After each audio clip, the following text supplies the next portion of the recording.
Welcome to Drone SAR for Lost Dogs UK. We are a Facebook group consisting of 115,000 members, with 8,500 volunteer pilots and ground searchers operating across the whole of the UK to assist and support owners who have lost their dogs. We are a completely free service. What to do if you lose your dog? If you can scan the QR code on the top right of this screen and click the link, it will take you directly to our Facebook page. If you follow our group, you will always have access to us if you or a friend ever require our services. If you lose your dog, you will need to contact us. Simply go to our Facebook page and add a comment. As soon as you have posted it, a response will say pending, while the admin checks the details and then adds it to our group. We would like your dog's photo, name, age, breed, sex and temperament, also the full postcode and, if possible, a what 3 words or Google Maps pin of the location, time and date your dog was lost. Here is an example of what your first comment should look like, followed by our automatic pending reply. We will warn you and hopefully protect you from being scammed in the group post you entered. Finally, how we respond. After receiving your message, our admin will check the details and, if okay, add it to our group posts. If there are any problems, they will contact you. We advise you don't put your contact phone number in your original post to avoid scammers getting hold of it. We will then send requests to our drone pilots and ground searchers, initially within a 15-mile radius. As soon as your post is live on our group, our admin will respond to your message with advice on how to progress and also warnings about avoiding scammers. The admin will also ask you for your contact number by personal message, PM. We never use WhatsApp to avoid scammers. Now the formalities are out of the way, let us show you how we work. As we have many different teams across the UK, they may work in slightly different ways. Being a Drone SAR thermal drone pilot, I will demonstrate how I work with our ground searchers to search and, if required, trap a lost dog to safely reunite it with its owner. So a missing dog is reported on our group. Advice is immediately given to the owner on how to proceed, and email requests are sent to our drone pilots and ground searchers within a 15-mile radius of the missing dog's location. As soon as I receive a request, I immediately create a plan of where the dog was missing from and plot any sightings or developments using Google Earth. I also check OS maps for footpaths, railways and possible hazards for ground searchers or drones. This method enables me to monitor movements over hours, days and possibly weeks and share this with the rest of the team. From this point, I check my apps for weather, restricted flying zones and work out where my takeoff and landing points will be. If I am flying at night, I will inform the police in case they get a flurry of phone calls from the public thinking they are being attacked by aliens.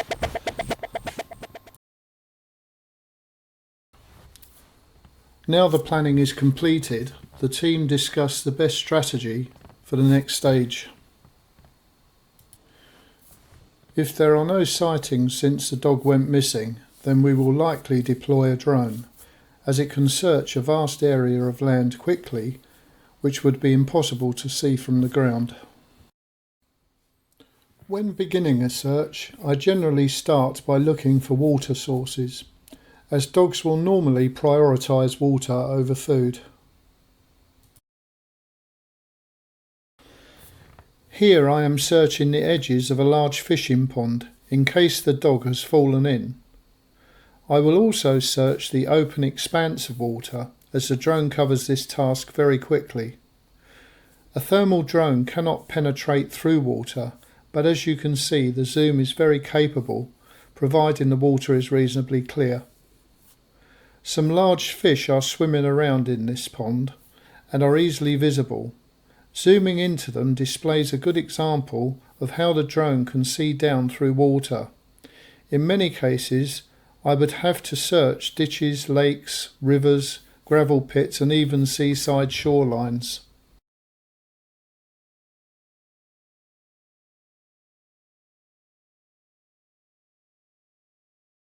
I then proceed to search the open ground, carefully getting a good angle to view fences obscured by overhanging trees. In open country, a dog would be easily visible at even a kilometre away, as the drone has 56 times zoom magnification.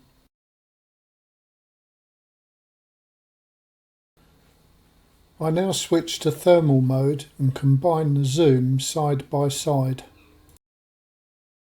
At this point, I can immediately see the thermal signature and camera view of the lost dog.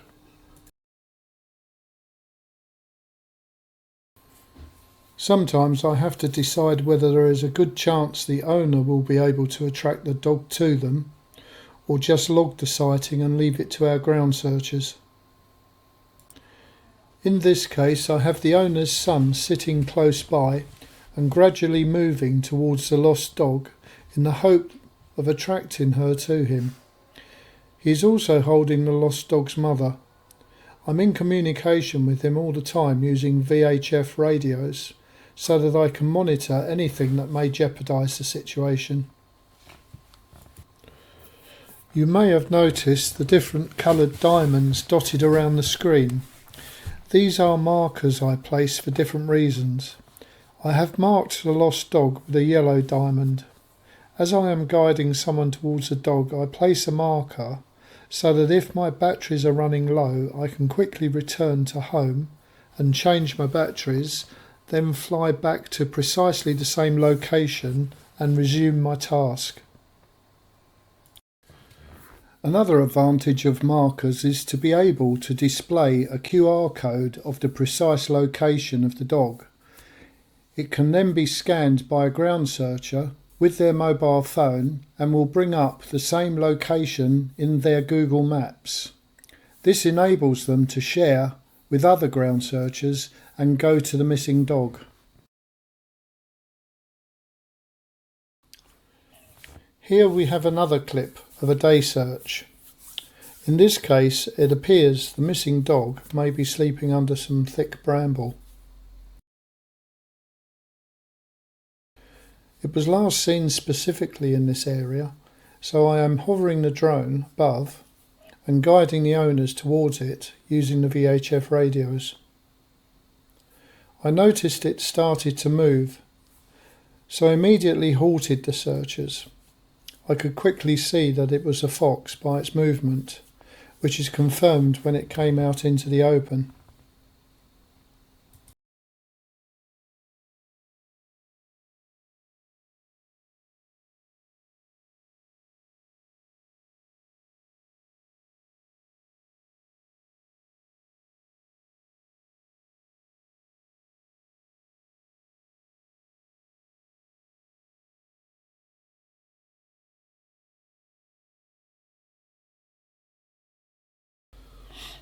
The next clips are a couple of examples of night searching.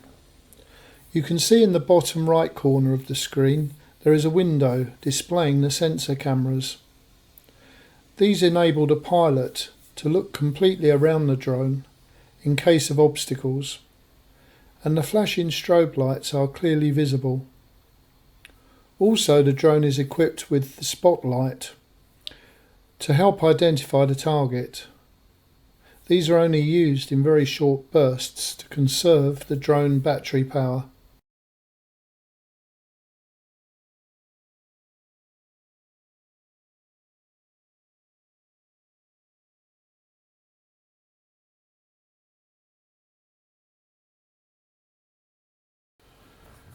Once I have established where the dog is, then I will pin it and again create a QR code to send a Google Maps pin to the ground searchers, who can in turn decide how to retrieve the dog.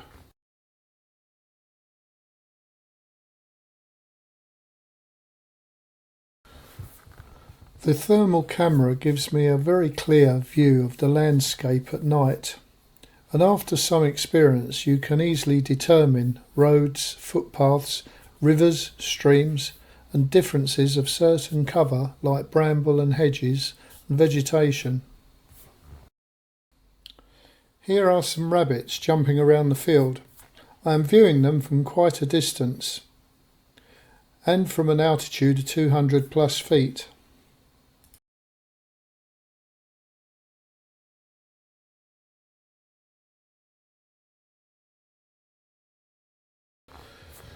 I can clearly see the missing dog following the edge of a large stream. I will follow it and relay its position using the VHF radio to the ground searchers.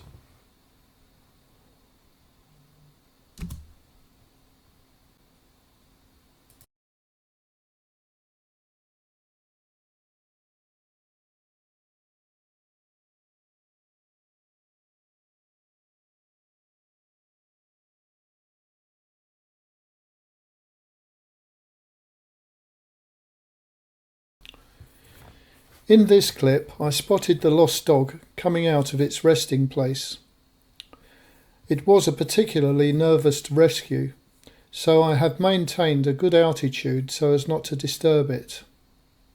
Obviously at night it is not always easy to determine what animal you are seeing, so a brief check using the spotlight enables me to identify it. As you can see, the dog wasn't bothered by the light at all.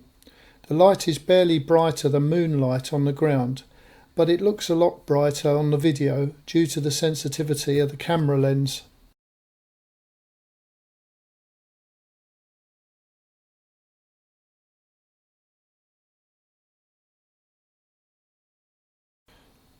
There are several ways that ground searchers get their information regarding a missing dog.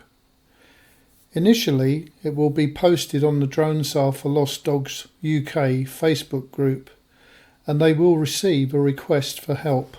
A drone pilot may or may not be involved due to bad weather or other circumstances, so the ground searchers operate independently, having their own resources such as owners and general public, usually via social media.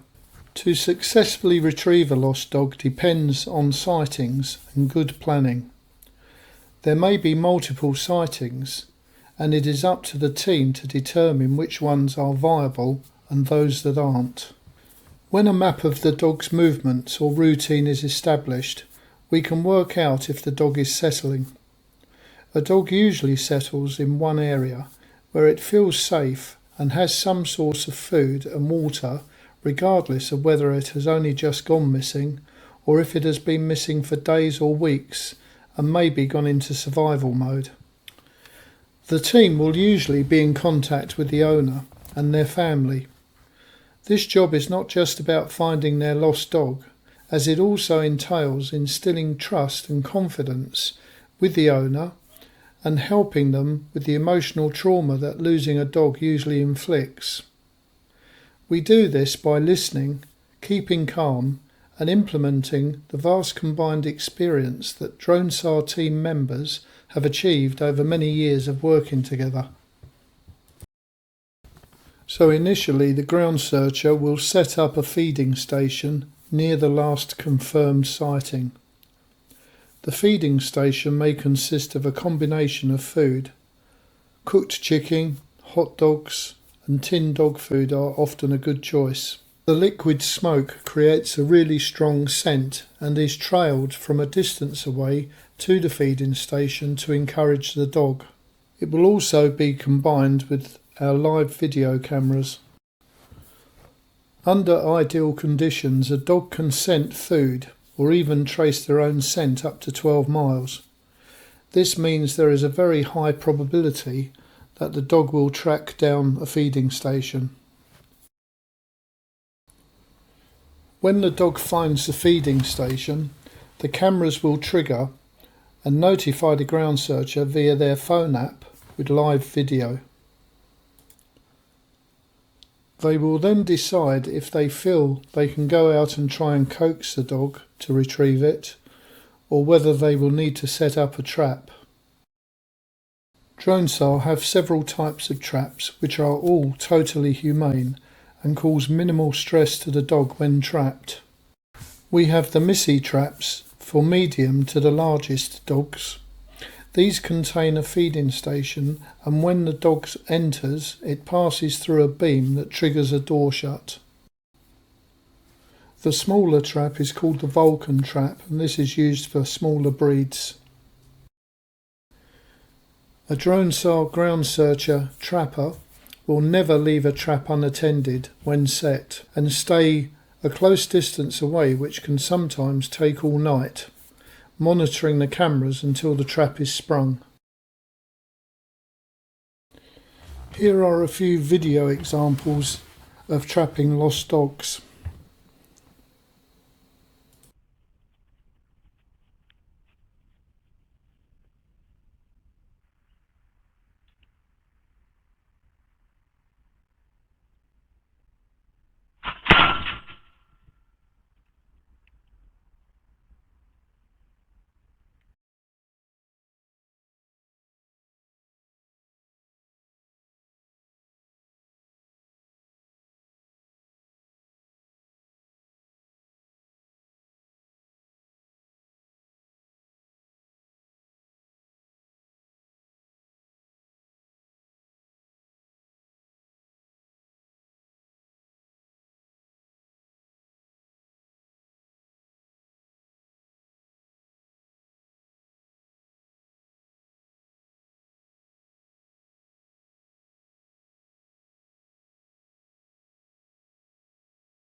Beautiful. Come here then. Hi. Come here. Hi. Hello, gorgeous. Now, hi. Hello, beautiful. Look at you. Hello, gorgeous. I know. Hi. She's a good girl. You've done so well. Good girl. See? It's okay. It's okay. It's okay. Oh, good girl. What's this? Come on then. Come on, sweetheart.